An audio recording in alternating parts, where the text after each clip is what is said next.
Sanctus, Sanctus,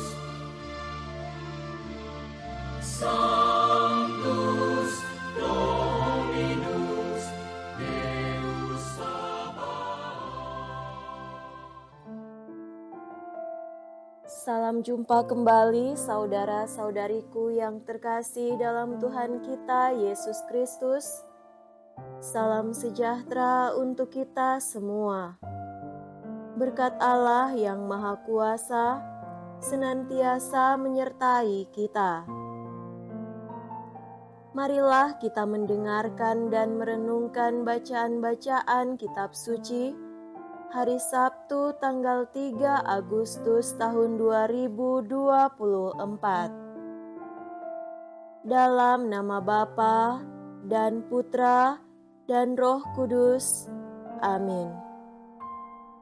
Bacaan pertama dari kitab Yeremia bab 26 ayat 11 sampai 16 dan ayat 24.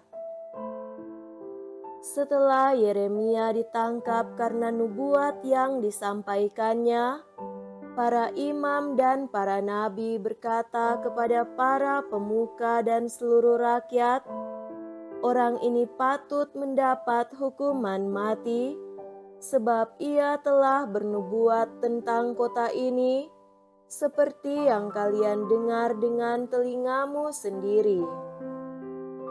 Tetapi Yeremia berkata kepada para pemuka dan seluruh rakyat, "Tuhanlah yang telah mengutus aku bernubuat tentang kota dan rumah ini. Tuhanlah yang mengutus aku menyampaikan segala perkataan yang telah kalian dengar itu. Oleh karena itu, perbaikilah tingkah langkah dan perbuatanmu, dan dengarkanlah suara Tuhan Allahmu, sehingga Tuhan mencabut kembali malapetaka yang diancamkannya atas kalian. Tetapi aku ini, sesungguhnya aku ada di tanganmu.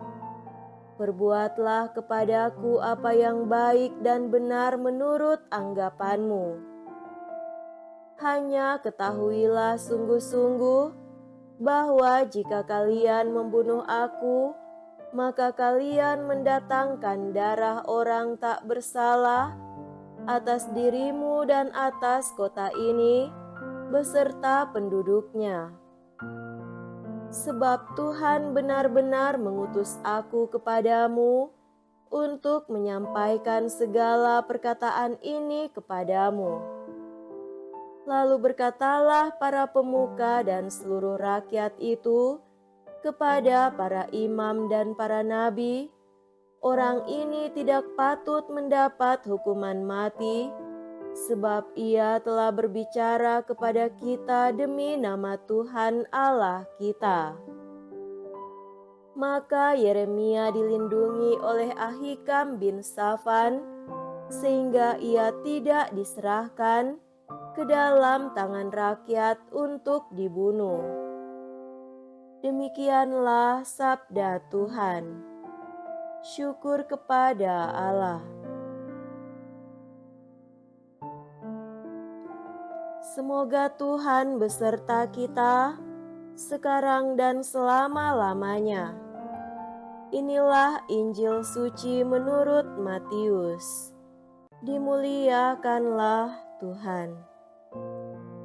Injil Matius bab 14 ayat 1 sampai 12. Sekali peristiwa, sampailah berita tentang Yesus kepada Herodes, raja wilayah. Maka ia berkata kepada pegawai-pegawainya, "Inilah Yohanes Pembaptis. Ia sudah bangkit dari antara orang mati, dan itulah sebabnya kuasa-kuasa itu bekerja di dalamnya. Sebab memang Herodes telah menyuruh menangkap Yohanes, membelenggu dan memenjarakannya berhubung dengan peristiwa Herodias, istri Filipus saudaranya. Sebab Yohanes pernah menegur Herodes, "Tidak halal engkau mengambil Herodias." Herodes ingin membunuhnya, tetapi ia takut kepada orang banyak yang memandang Yohanes sebagai nabi. Tetapi pada hari ulang tahun Herodes, menarilah putri Herodias di tengah-tengah mereka dan menyenangkan hati Herodes, sehingga Herodes bersumpah akan memberikan kepadanya apa saja yang dimintanya. Maka setelah dihasut oleh ibunya, putri itu berkata, "Berikanlah kepadaku di sini kepala Yohanes Pembaptis di sebuah talam." Lalu sedihlah hati raja.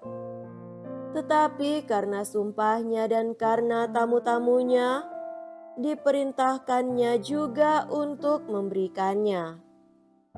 Disuruhnya orang memenggal kepala Yohanes di penjara dan membawanya di sebuah talam, lalu diberikan kepada putri Herodias, dan putri Herodias membawanya kepada ibunya.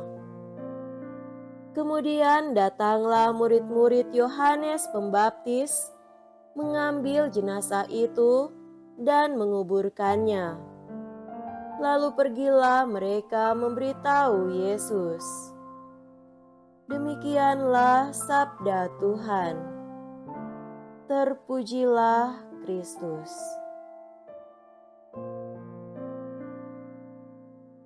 Saudara-saudariku yang terkasih dalam Tuhan kita Yesus Kristus, tema renungan kita pada hari ini adalah kebenaran menyenangkan atau menyakitkan. So Hokgi, seorang pejuang kemanusiaan, pernah berkata, "Umumnya orang tidak suka mendengar kebenaran karena kebenaran itu seringkali menyakitkan." Kalimat bijak yang tak hanya diucapkan tanpa bukti, tetapi diperlihatkan oleh Su Hokgi selama ia menjadi pejuang kemanusiaan. Perkataan yang mengingatkan kita pada reaksi negatif Herodes ketika mendengar teguran dari Yohanes Pembaptis.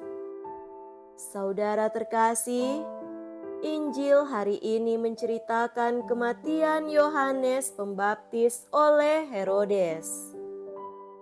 Herodes adalah seorang pribadi yang lemah. Dia takut. Pada titik puncak nafsu badaniah dan kenikmatannya, dia menjadi tidak bijak. Ia menjanjikan kepada anak tirinya atau anak perempuan dari Herodias apa saja yang ia minta, dan hal ini ditegaskan dengan sumpahnya dan disaksikan oleh semua tamu undangan yang hadir.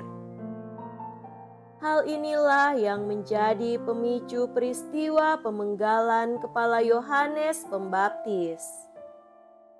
Herodes membunuh Yohanes Pembaptis karena kebenaran yang disampaikan Yohanes. Herodes tidak mendengar suara hatinya dengan baik. Dia lebih mendengar kata anak dan istrinya. Kebenaran memang terkadang tak menyenangkan, sehingga sedikit sekali orang yang berada dalam kumpulan tersebut. Namun, orang yang membuka dirinya terhadap kebenaran dan menerima yang paling menyakitkan sekalipun, kelak akan terbukti bahwa ia berada di tempat yang benar. Bagi orang percaya, Hidup dalam kebenaran menjadikan kita orang yang berbahagia. Seberapa siapkah kita menerima kebenaran? Masihkah kita memiliki kebenaran ketika hal itu terasa menyakitkan? Kebenaran sebenarnya seperti pil pahit yang menyembuhkan banyak penyakit. Semoga demikian. Amin. Dalam nama Bapa dan Putra dan Roh Kudus. Amin.